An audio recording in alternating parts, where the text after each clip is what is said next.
Next, I would like to introduce you to Victoria Youhanna. Victoria is 15. She was kidnapped along with her mother and 5 brothers during an assault by Boko Haram in January 2015. She and her family were able to escape unharmed a few days later after being left unattended by the militants. Victoria has agreed to speak to ACN about her experiences of persecution in Nigeria through her guardian and parish priest, Father Gideon Obasoge, who will act as her translator. Welcome.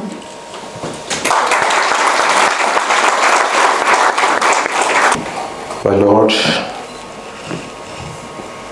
ladies and gentlemen, good evening to you all. Victoria is here with us, and she's going to speak in Hausa briefly on how she was adopted with her mother and her siblings, and I will translate briefly. So, zaki bayana mana yadda sun kama ki, sannan zaki bar yadda kin gudu, an ji ma zaki faɗa ko? Da suka kama mu, sun sama cikin wani babban gida, sunan gidan Lawanti. Da suka kwashe kanina za su kai su karatun Arabic.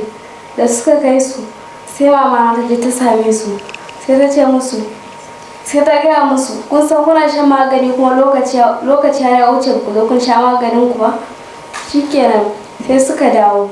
Da suka dawo, sai muka zo muka zuna. She has given us just an overview of in Hausa, which is the predominantly spoken language in the northern part of Nigeria, on how she and her mother were adopted.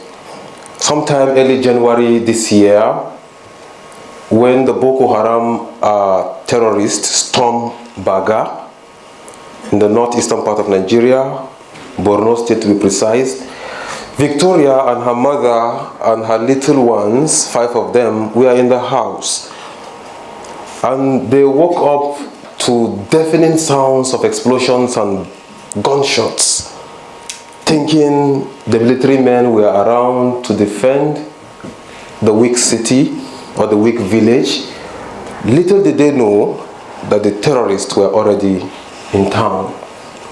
And they were moving from house to house, conscripting people, because of course they wanted to form a counterfeit caliphate or a state. They needed people, women and young girls and children. They were taken from their home, Victoria and her younger ones and mother, and on their way they took them to a small camp in Baga.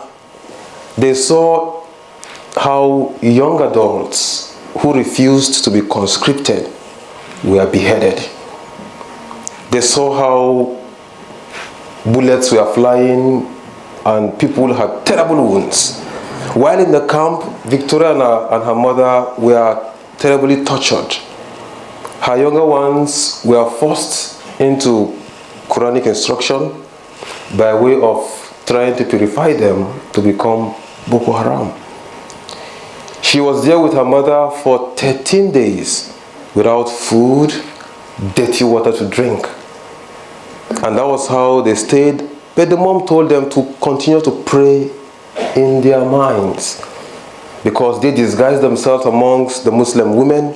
If they get you as a Christian woman, they ask you to become a Muslim, and then they marry you off to one of the terrorists. They were there for 13 days. Victoria will now tell us briefly again how they escaped the camp. So sai ki bayana mana da kun gudu daga cikin camp na Baga. Muna zaune sai suka ce mana ai gobe da su zaɓa Christian arna sai yanka su. Sai muka fara addu'a cikin zuciyarmu. Sai in ji mamanmu, in dare yayi in ba wanda ya sani za mu fita mu fara guduwa. Da dare yayi misalin karfe 3 dare muka fita muna tafiya sai mun ga wutar mashin na su yana zuwa a nisa sai mu sunkuna a cikin kaya. In muka sunkuna sai in sun wuce sai mu fara tafiya. Very good. That one night, the mom took some courage and went to the terrorists in the camp where the children were placed for Quranic recitation and instruction. She told them her children who were in the camp were sick and they needed to take their tablets that night. And the terrorist was so kind to let her have her way with her children. And she got them together and told them, this night we would try to leave this place.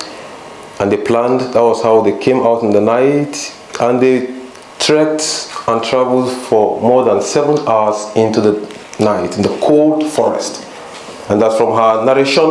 Wherever they saw any torchlight or motorcycle, they would lie in the grass to hide that the terrorists may not see them. And that was how she said God protected them and brought them out to a safe village called Mongonu. And from there, the military men saw them. Of course, they were women and young girls, young boys. They never thought they were terrorists, and they were able to take them into Maiduguri. Now she's in the custody of the Catholic Diocese of Maiduguri, and the Bishop, Most Reverend Dr. Oliver Dashe Dime, in collaboration with Aid to the Church in Need here in UK, permitted her, allowed her to come to share her story. You can see how little Victoria, a girl of 15 years, can neither speak nor write in English. It's a typical northern Nigerian girl. And because of the threats of the terrorists, she's forced out of school. We have a lot of Victorias back at home. People who, because of threats of terrorism, can neither go to school. And the diocese has tried to collect names of people, young girls, young boys, to see how she can collaborate with their parents to send them back to school. Because the church always asks the simple question: if today young girls, young boys back in the northeastern part of Nigeria cannot go to school, then Boko Haram is having her way. As we know, Western education for them is sinful. And Victoria is here also, as you've seen, to share her story with us clearly. Her mother had been at home terribly ill because she's gone through serious psychological torture. Even Victoria here, formally she can't stand and narrate her story, because when you interrogate her, you push her to tell her story, she collapses in tears. She's gone through a lot of trauma counseling sessions, and back in the diocese, they are also trying to see how they can form some proper centers for counseling of people like Victoria. We have others too. We have a young man who was conscripted, a Catholic. He was taken to the camp for 3 days, and in the camp he didn't eat the food they gave him. He was only on water. He was crying and was singing. He was singing a typical Catholic song. With my Savior ever here to guide me, I am safe whatever may betide me. From the tempest he is there to hold me in the hollow of his hand. That was the song he sang for 3 days. And the third day, the terrorists told the rest in the camp, we are going to kill this guy in the bush. But they took him out and threw him beside the road. And that was how he came out to narrate his story. Back in the diocese and the Sovereign Church of Maiduguri, the church badly attacked by the terrorists. We have recorded over 5,000 deaths from the northern part of Nigeria. Over 450 churches have been destroyed and burnt down. Churches and rectories. We have over 25 priests displaced. And when I mean displaced, priests fled their rectories and their churches upon attack by the terrorists for their lives.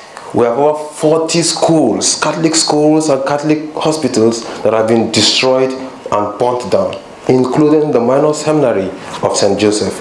We have over 5,000 widows, courtesy of Boko Haram. And the bishop of the diocese has seen how she can organize them together to give them what they will really need for life. Because we've come to observe that these people have been pushed out of their communities as widows, and they are in a very hostile community. They rely back on some Muslim guys who give them what they want, have them as mistresses, and at the end of the day, they are converted to Islam.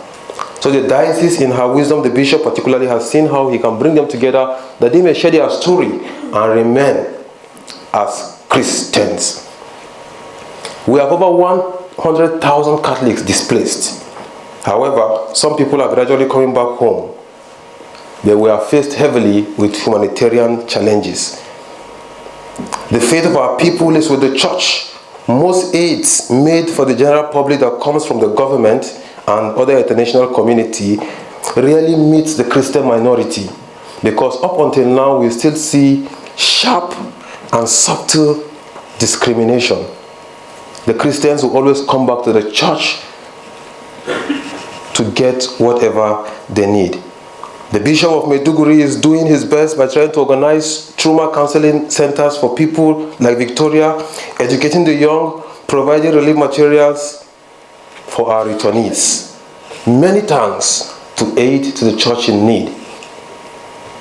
They have been a pillar that the church in Nigeria, and particularly the Catholic Diocese of Maiduguri, had always been relying on. Were it not for supports we get from people like this, the church in Maiduguri would have long been silenced. But with the contribution they get and present to the bishop, people out there can eat, people out there can have good clothes and can have camps to stay, because their houses have been destroyed by terrorists and burned down. So we thank all present.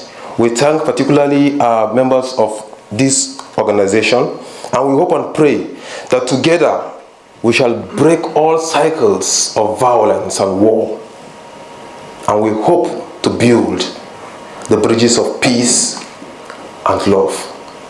Thank you, aid to the church in need. Thank you, my dear people of Aberdeen. God bless you.